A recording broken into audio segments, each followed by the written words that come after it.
সামনেই রাখি বন্ধন উৎসব চলে এসেছে। এই রাখি বন্ধনের মধ্যে কিন্তু আপনারা চাইলেই খুব সহজে ঘরে এই রেসিপিটা তৈরি করে নিতে পারেন। বাচ্চা থেকে বড় সবাই খেতে কিন্তু খুবই পছন্দ করবে, আর একদমই কম সময়ের মধ্যে বানিয়ে নিতে পারবেন। তৈরি করা যেমন সহজ, একদম কম উপকরণেই কিন্তু তৈরি হয়ে যায়। কিভাবে বানিয়েছি পুরো ভিডিওটা শেষ পর্যন্ত আপনারা দেখুন। আশা করছি রেসিপিটি আপনাদের ভালো লাগবে। প্রথমে আমি একটা বাটির মধ্যে চায়ের কাপ মেপে 1 কাপ গুঁড়ো করা সুজি দিয়ে দিলাম। এখন আমি সেম কাপ মেপে 1 কাপ ময়দা দিয়ে দিয়েছি। আপনারা চাইলে ময়দার পরিবর্তে এখানে আটাও ব্যবহার করতে পারেন। এখন আমি 1/2 কাপ গুঁড়ো করা চিনি দিয়ে দিলাম, আর 2 টেবিল স্পুন দিয়ে দিচ্ছি বেসন। এখানে বেসনটা দিলে কিন্তু এই বিস্কুট বা মিষ্টিগুলো খেতে আরও বেশি ভালো লাগবে। এখন 1 টেবিল স্পুন দিয়ে দিলাম তেল, আর অল্প একটু দিয়ে দিলাম বেকিং পাউডার, মানে চায়ের চামচ মেপে 1/4 টিস্পুন দিয়ে দিলাম বেকিং পাউডার, আর 1 চিমটে দিয়ে দিলাম বেকিং সোডা, অল্প একটু নুন দিয়ে দিলাম।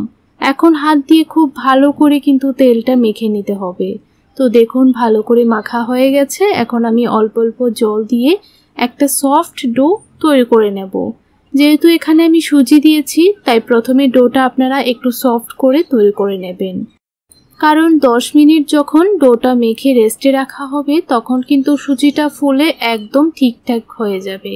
তো দেখুন 10 মিনিট আমি এই মিশ্রণটাকে রেস্টে রেখে দিয়েছিলাম। এখন আমি 10 মিনিট পর একটা চামচ দিয়ে অল্প অল্প করে মিশ্রণ হাতে এই রকম ভাবে নিয়ে গোল করে নিয়েছি। তারপর হাত দিয়ে একটু চ্যাপ্টা করে দিচ্ছি। আর আপনারা যদি এরকম ভাবে চামচ দিয়ে নেন তাহলে কিন্তু প্রত্যেকটা বিস্কুট বা মিষ্টি একই রকম বা একই সাইজের তৈরি হবে। তো দেখুন সবগুলো আমি বানিয়ে নিয়েছি, দেখতে কিন্তু ভীষণই সুন্দর হয়েছে। এখন এই বিস্কুটগুলোকে রেখে দেব 5 মিনিটের জন্য এরকম ভাবেই। তারপর 5 মিনিট পর ভেজে নিচ্ছি। একটা কড়াইয়ের মধ্যে পরিমাণ মতো সরিষার তেল হালকা একটু গরম করে নিয়েছি, তারপর এক এক করে দিয়ে দিলাম। আর বন্ধুরা, আমি এই বিস্কুটগুলোকে সরিষার তেলে ভাজছি। আপনারা চাইলে সাদা তেল দিয়েও ভাজতে পারেন। কিছুক্ষণ পর উল্টিয়ে দিচ্ছি, আর সবগুলো বিস্কুটের মধ্যেই কিন্তু খুব সুন্দর একটা ক্রেক পড়েছে। তো দেখুন উল্টিয়ে পাল্টিয়ে ভালো কালার চলে আসা পর্যন্ত ভেজে নিলাম। আর বন্ধুরা, আমার এই বিস্কুটগুলো ভাজতে প্রায় 3 থেকে 4 মিনিটের মতো সময় লেগেছে।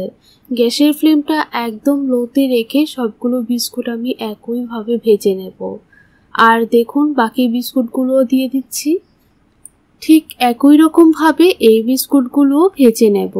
খুব সহজেই কিন্তু আপনারা রাখি বন্ধনের দিন এইভাবে বিস্কুট বা মিষ্টিগুলো বানিয়ে নিতে পারেন। খেতে কিন্তু অসাধারণ হয়। আর রেসিপিটি আপনাদের কেমন লাগলো কমেন্ট করে জানাবেন। ভালো লাগলে লাইক, শেয়ার, সাবস্ক্রাইব করতে একদমই ভুলবেন না। দেখুন কত সুন্দরভাবে বিস্কুটগুলোর মধ্যে ক্রেক পড়েছে, দেখতে কিন্তু ভীষণ সুন্দর লাগছে। এইভাবে আমি সবগুলো বিস্কিটই ভেজে নামিয়ে নিলাম। এখন একটা প্লেটের মধ্যে সার্ভ করে নিচ্ছি।